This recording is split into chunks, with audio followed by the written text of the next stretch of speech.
बचपन से ही रिद्धि के सिर से माँ बाप का साया उठ गया था। दादा दादी ने मासूम रिद्धि की जिम्मेदारी अपने कंधों पर ले ली और रिद्धि देख रेख में बड़ी होने लगी। बचपन से ही उसे संस्कारों की घुट्टी पिलाई जाने लगी और रिद्धि पढ़ाई हर काम सलीके से करती थी, इसीलिए दादा दादी की बेहद लाडली थी। यही एक नातिन है क्या इनकी? जब देखो तब रिद्धि रिद्धि। मेरी प्रिया तो कहीं नहीं दिखती, जैसे वो इनकी कुछ नहीं लगती। रिद्धि की चाची अपना गुस्सा चाचा जी पर उतार रही थी।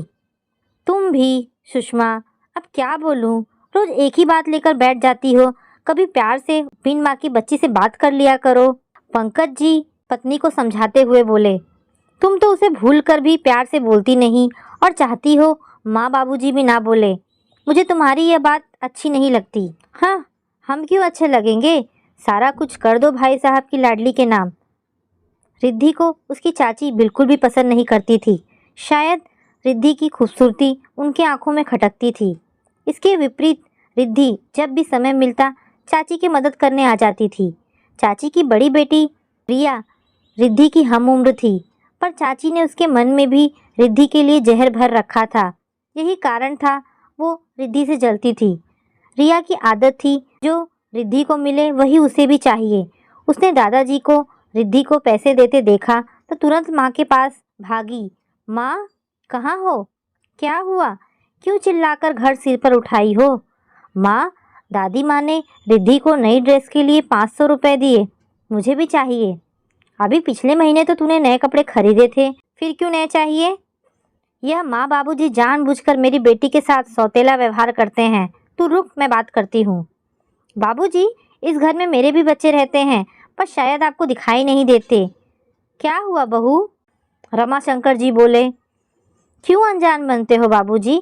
इस घर में और भी बच्चे हैं, उनके बारे में सोच लिया कीजिए। रिद्धि को किस बात के लिए पैसे दिए हैं आपने? बहू, मैंने रिद्धि के लिए लड़का देखा है और वो लोग 1-2 दिन में उसे देखने आने वाले हैं। पुराने कपड़े पहनेगी तो लड़के वाले क्या कहेंगे? रिद्धि की शादी उसके दादाजी ने अपने मित्र के पोते से तय कर दी थी। लो कर लो बात, इतना कांड रच लिया और मुझे जानकारी ही नहीं। क्यों माँ जी? पंकज ने कहा वो तुम्हें बता देगा। क्या उसने नहीं बताया तुम्हें? हमें लगा तुम्हें सारी जानकारी होगी। सब समझ आ रहा है मुझे। मेरे खिलाफ हमेशा ही षड्यंत्र रचे जाते हैं। सुषमा बड़बड़ाते हुए चली आई। 2 दिन बाद विजय कुमार अपने बेटे बहू और पोते आकाश के साथ रिद्धि को देखने आ गए। रमाशंकर जी घर में कोई कलह नहीं चाहते थे, तो खाने पीने की व्यवस्था करने के लिए हलवाई बुला लिया था। यह देख सुषमा बहुत खुश हो गई और अच्छी होने का दिखावा करती रही। आपकी पोती तो हमें पसंद आ गई है रमाशंकर जी, अब फैसला मेरे बच्चों के हाथ में है। रिद्धि के चेहरे पर शर्म की लाली छा गई। आकाश के माता पिता बोले, रिद्धि हमें भी पसंद है अंकल जी, बच्चों को अकेले बात करने देते हैं और वो एक दूसरे के बारे में क्या सोचते हैं। दोनों को अंदर कमरे में भेज दिया जाता है। थोड़ी देर में ही आकाश वापस आ गया और माँ के कान में धीरे से कुछ कहकर चुप बैठ गया। विजय ने कहा, क्या बात है आकाश, क्या तुम्हें रिद्धि पसंद नहीं? आकाश की तरफ से कुसुम जी बोली, नहीं नहीं अंकल जी, हमें यह रिश्ता मंजूर है। कुसुम जी मुस्कुराते हुए बोली, रिद्धि बेटा आप क्या चाहती हो? रिद्धि को भी आकाश पसंद आया है और वो हाँ कर देती है। दोनों में फ़ोन पर बातचीत शुरू हो गई थी। रिद्धि मन ही मन वो आकाश को चाहने लगी थी। आकाश भी रिद्धि से बहुत प्यार करने लगा था। रिद्धि के लिए इतना सुंदर घर और वर देखकर रिद्धि की खुशियाँ चाची और प्रिया को अखरने लगी। चाची अब इस कोशिश में थी कि काश रिद्धि की जगह प्रिया आकाश की शादी हो जाए। सगाई की तैयारियां शुरू हो गई। आकाश शॉपिंग के लिए रिद्धि को साथ ले जाना चाहता था, पर चाची ने जबरन प्रिया को साथ भेज दिया ताकि वो मिल ना पाए। बहू, तुम्हारे दिमाग में क्या चल रहा है? आकाश और रिद्धि के साथ प्रिया का जाना जरूरी था क्या? हाँ जरूरी था माँ जी, दोनों जवान हैं। कुछ ऊंच नीच हो गई तो उसका भुगतान तो मुझे और मेरी बेटियों को करना पड़ेगा। आप लोगों की जिंदगी कितने दिन की है? रमाशंकर जी और विभा जी चुप बैठ गए। सुषमा को जल्दी समझ आ गया कि आकाश की माँ कुसुम की आकाश की शादी को लेकर आकांक्षाएं तो बहुत है, पर ससुर की बात का मान तो रखना ही था। यह सोचकर वो शादी के लिए राजी हो गई थी। सुषमा को मौका मिल गया आकाश की माँ के लालच को परखने का। उन्होंने अपना दांव खेल दिया कि अगर प्रिया और आकाश की शादी होती तो मनचाहा दहेज देंगी। शादी के ठीक 2 दिन पहले कुसुम ने आकर नई मांगे सामने रख दी। यह क्या कह रही हो बेटा? विजय जी से मैं बात करता हूँ, उसे तो सब पता है। फिर यह अचानक?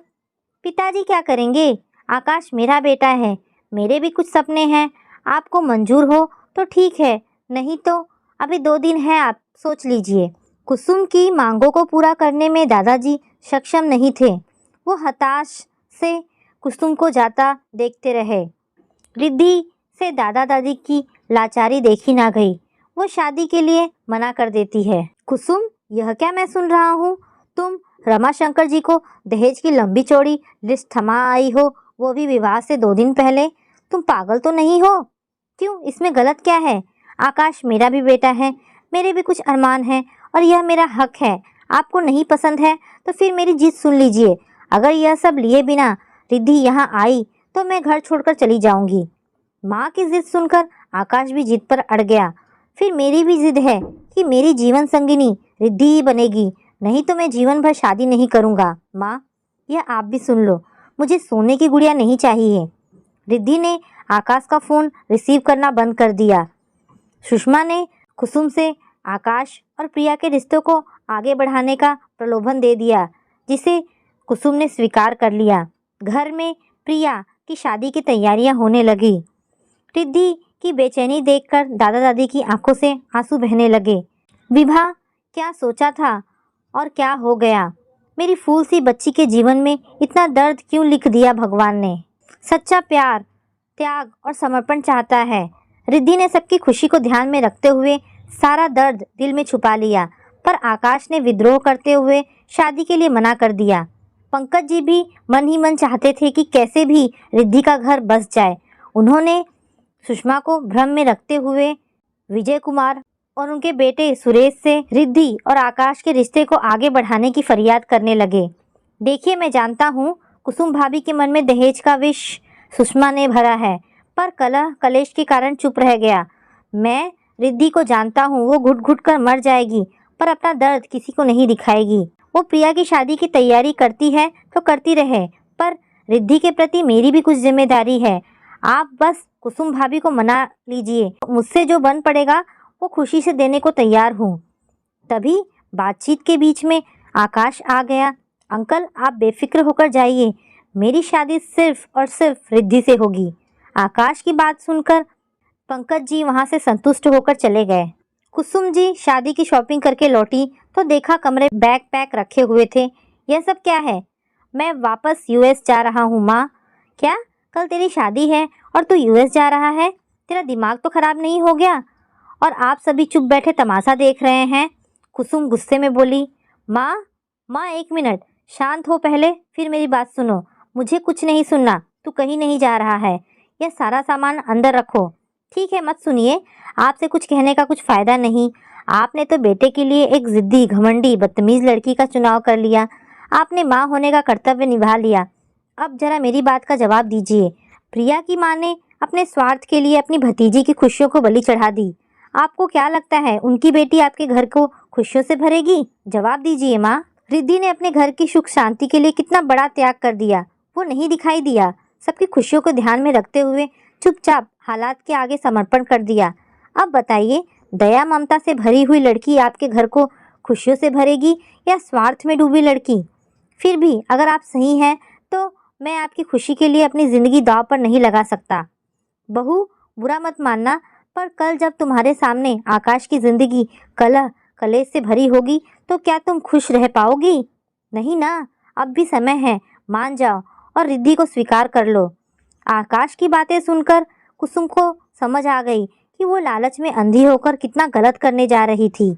जो लड़की बहन का हक छीनकर खुश होती है, वो मेरा क्या घर संभालेगी? मुझे माफ़ कर दीजिए बाबूजी, पर अब क्या बहू? मैं सुषमा जी को मना कैसे करूं? कुसुम बोली। तुम हाँ कर दो, बाकी सब पंकज जी देख लेंगे।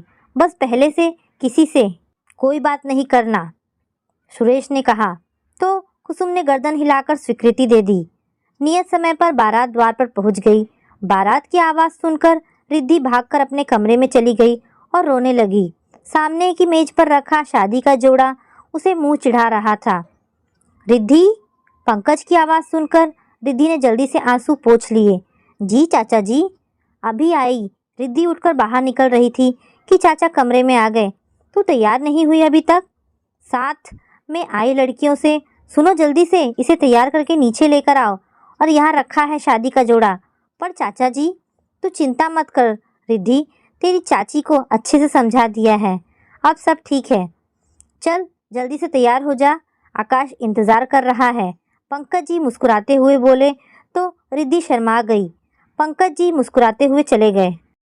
रिद्धि और आकाश की शादी हो गई और रिद्धि विदा हो गई। रमाशंकर और विभा रिद्धि का घर बस जाने से बहुत खुश थे। माँ, आप कुछ बोली क्यों नहीं? प्रिया माँ से झगड़ा कर रही थी। इतनी बड़ी साजिश, जैसे मैं सौतेली बेटी हूँ। माँ कुछ बोलो तो। क्या बोलूँ? तेरे पिता ने तलाक के पेपर सामने रख दिए थे। मैं अनपढ़ इस उम्र में अलग होकर कैसे गुजर बसर करूँगी? लोग हंसेंगे थूकेंगे मुझ पर कि अपने स्वार्थ के लिए अपने भतीजी के साथ साथ अपना घर बर्बाद कर लिया है। तेरे लिए अपना घर तो नहीं उजाड़ सकती थी। तलाक के पेपर कहाँ है, जरा मैं भी देखूं। प्रिया पेपर मांगकर देखती है तो चौंक गई और सिर पकड़कर बैठ गई। माँ, पापा ने तुझे पागल बनाकर रिद्धि की शादी करवा दी। यह तो एफडी के पेपर है जो दादाजी ने रिद्धि के लिए तुड़वाई थी। तो तुम्हें क्या लगा मैं सही में तलाक दे सकता हूँ? पंकज जी अंदर आते हुए बोले, मैं तुम लोगों जैसा स्वार्थी नहीं हूँ जो अपनी खुशी के लिए किसी की खुशियाँ छीन लूँ। सुषमा, तुम्हारे कारण मैं कभी उस बच्ची को गोद में उठाकर प्यार नहीं कर पाया, क्योंकि मैं ऐसा करता तो तुम कलह करती और उसके साथ साथ माँ बाबूजी का जीना मुश्किल कर देती। स्वार्थ कभी भी खुशियाँ नहीं देता सुषमा। खुशी पाने के लिए त्याग और समर्पण भी चाहिए। यह बात तुम्हारी समझ में नहीं आई, पर कुसुम भाभी को समझ आ गई और उन्होंने भी रिद्धि को बहू बनाने का फैसला कर लिया। अब ज़रा तुम भी कुछ अच्छे संस्कार प्रिया को देना शुरू कर दो तो बेहतर होगा। तुम्हारी खुशी के लिए मैं रिद्धि से दूर भागता रहा, फिर भी तुम उसकी ज़िंदगी में जहर ही घोलती रही। अब सुधर जाओ या कलह मचाओ, कुछ भी करो। रिद्धि का घर बस गया है, अब मुझे कुछ फ़र्क नहीं पड़ता। पंकज जी जाकर माँ बाबूजी के पास बैठ गए। तो दोस्तों, ये कहानी आपको कैसी लगी? अगर आपको कहानी पसंद आई हो तो प्लीज़ इसे लाइक एंड शेयर करें। धन्यवाद दोस्तों।